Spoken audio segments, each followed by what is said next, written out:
Perkenalkan, nama saya Faradilah, jurusan Bimbingan dan Konseling Fakultas Ilmu Pendidikan Universitas Negeri Makassar. Baik, saya akan menjelaskan tentang pembukaan diri. Self-disclosure atau pembukaan diri. Menurut Johnson 1981, disclosure atau pembukaan diri adalah mengungkapkan reaksi atau tanggapan kita terhadap situasi yang sedang kita hadapi serta memberikan informasi tentang masa lalu yang relevan atau yang berguna untuk memahami tanggapan kita di masa kini. Tanggapan terhadap orang lain atau terhadap kejadian tertentu lebih melibatkan perasaan. Menurut subpraktiknya 1995, membuka diri berarti membagikan kepada orang lain perasaan kita terhadap sesuatu yang telah dikatakan atau dilakukannya, atau perasaan kita terhadap kejadian baru yang baru saja kita saksikan. Menurut subpraktiknya 1995, ada dua cara untuk menjadi lebih memahami diri sendiri, yakni 1. Mendengarkan diri kita sendiri agar mengenal bagaimana perasaan dan reaksi kita, serta apa yang menyebabkan perasaan-perasaan dan reaksi-reaksi kita itu. Caranya dengan mengungkapkan perasaan-perasaan dan reaksi-reaksi kita kepada seseorang yang kita percayai. Kedua, meminta umpan balik baik dari orang lain tentang pandangan mereka terhadap diri kita dan bagaimana reaksi mereka terhadap perilaku kita. Jendela Johari.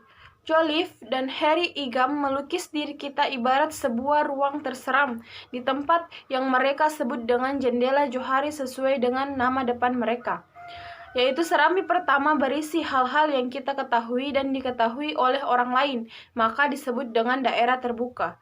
Serambi kedua berisi tentang hal-hal yang tidak kita ketahui namun diketahui oleh orang lain, maka disebut dengan daerah buta. Serambi ketiga berisi hal-hal yang kita ketahui namun tidak diketahui oleh orang lain, maka disebut dengan daerah tersembunyi.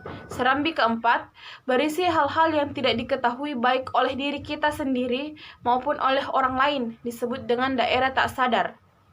Membangun kepercayaan.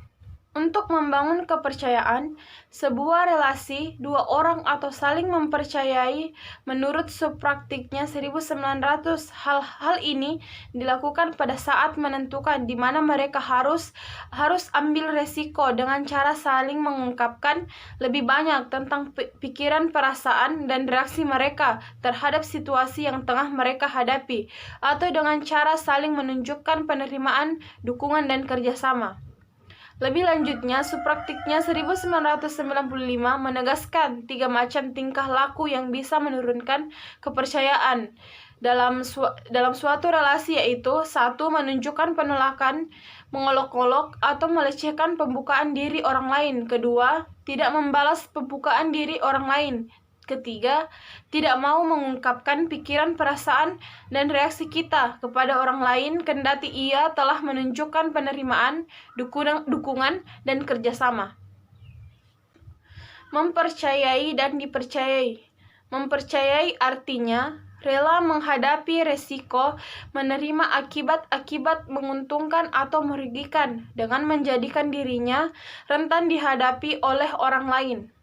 Tepatnya, mempercayai meliputi pembukaan diri dan rela menunjukkan penerimaan dan dukungan kepada orang lain. Dipercayai berarti menanggapi orang lain dengan ambil resiko dengan cara sebutkan jaminan bahwa orang lain tersebut akan menerima akibat-akibat yang menguntungkan.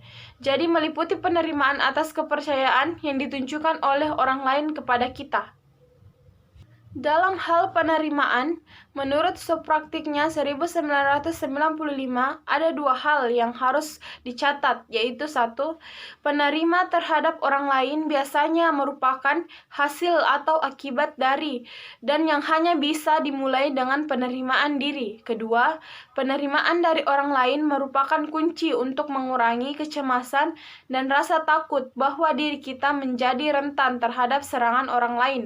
Untuk mengomunikasikan penerimaan, dukungan, dan kerjasama, dibutuhkan keterampilan untuk mengungkapkan kehangatan, pemahaman yang tepat, dan intensi-intensi yang bersifat kooperatif. Banyak bukti menunjukkan bahwa kehangatan pemahaman yang tepat dan intensitas-intensitas yang kooperatif meningkatkan kepercayaan dalam sebuah relasi. Itulah tadi materi dari saya. Saya ucapkan terima kasih. Wabillahi taufiq wa hidayah. Wassalamualaikum warahmatullahi wabarakatuh.